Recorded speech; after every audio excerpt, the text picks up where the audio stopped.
اخلاقی رویہ بہت بڑا یہ ہوتا ہے کہ انسان خود غرض نہ ہو، اسے تھوڑا سا نا دوسروں کا بھی احساس ہو۔ ناراض تو نہیں ہو گئے آپ لوگ؟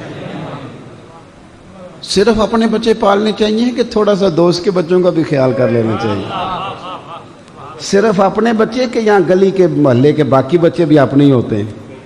بولیے، صرف اپنے بچے یا بہن بھائیوں کے بچے بھی اپنے ہی؟ اتنی خود غرضی کہ میں اپنے بچوں سے باہر ہی نہیں آتا، کوئی مجھے اور اچھا ہی نہیں لگتا، کسی کے بچے ہی نہیں۔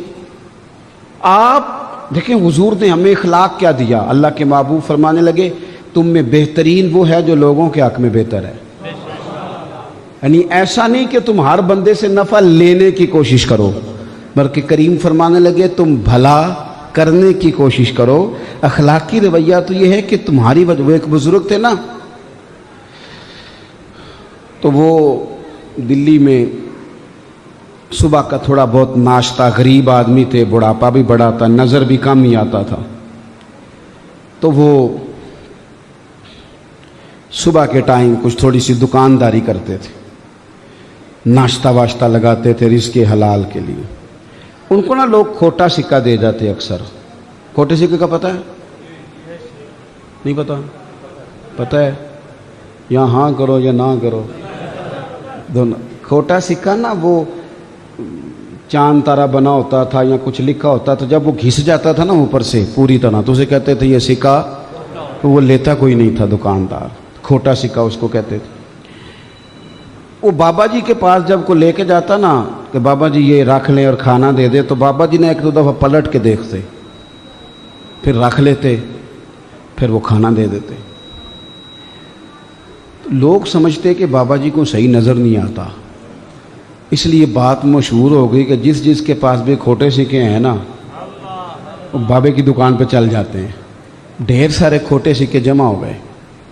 ایک دن بزرگ کچھ علیل تھے تو پیچھے بیٹھ گئے، بیٹے کو آگے بٹھا دیا، وہ سامان بیچ رہا ہے، تو اس کو جب کسی نے کھوٹا سکہ تھمایا تو نے کہا چلو واپس لے جاؤ، مجھے تو آج پتہ چلا میرے ابا جی کے غلے سے اتنے کھوٹے سکے کیسے نکلتے ہیں۔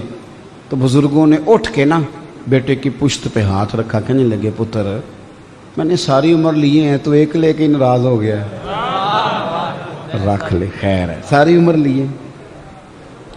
بچہ بڑا حیران ہوا، وہ بندے بھی سننے لگ گئے، کہنے لگے بابا جی آپ کو پتہ چلتا ہے کھوٹا سکہ؟ کہنے لگے بالکل پتہ چلتا ہے۔ لیتے کیوں ہو؟ سوچ دیکھو۔ کہنے لگے لے اس لیے لیتا ہوں، دو باتیں میرے ذہن میں اس لیے لے لیتا ہوں۔ ایک تو بات یہ ہے کہ تم نے کھوٹا سکہ کسی اور کو دے کے بھی تو لوٹنا ہی ہے نا، تو میں چاہتا ہوں مجھے لوٹ لو باقی مسلمان بچ جائیں، مجھے لوٹ لو میں ڈھالوں نا، یہ اخلاق ہے مسلمانوں کا۔ میں لٹ جاتا ہوں، میرا گزارا چلتا ہے، میرے خرچے تھوڑے، کوئی اور نہ لٹ جائے۔ اور دوسرا میں کھوٹے سکے اس سوچ سے بھی لے لیتا ہوں کہ جب مروں گا نا صبح قیامت رب کی بارگاہ میں حاضر ہوں گا، تو مالک سوال کرے گا تو عرض کروں گا مالک میں نے ساری زندگی تیرے بندوں سے کھوٹے سکے قبول کیے ہیں، میں بھی کھوٹا سکہ ہی ہوں، تو چل تو بھی ایک کھوٹا قبول کر لے، ساری زندگی تیرے بندوں سے۔ اعلیٰ اخلاق تو یہ ہے کہ آپ ڈھال بن جائیں، آپ کسی بندے کو کبھی تکلیف آنے نہ دیں، آپ کسی کا نفع کرنے کی کوشش کریں، لیکن خود غرض بنا دیا گیا ہمیں۔ اس طرح کا ماحول دنیا میں بنایا گیا کہ ہر بندہ خود غرض نظر آتا ہے، کس طرح مال کھایا جا سکتا ہے، بلکہ اللہ معاف کرے شادی بیاہ پہ بھی دیکھا جاتا ہے کہ پیسے کتنے ملیں گے، فائدہ۔ یہ ہماری مذہبی محفلیں ہیں، میں تو خیر اب کچھ بیمار بھی ہوں اور کچھ میری مصروفیت بھی بڑھ گئی ہے، جلسوں پہ زیادہ نہیں جاتا، اور اس لیے بھی نہیں جاتا کہ بڑی تکلیف ہوتی ہے بعض اوقات، جب محسوس ہوتا ہے نا اتنے میں نعت بھی کی، اتنے میں تلاوت بھی کی، تو ایسا لگتا ہے جیسے ہم کسی بازار میں بیٹھ گئے، ایسے جیسے معاذ اللہ تعالی ہمیں کوئی خریدے گا۔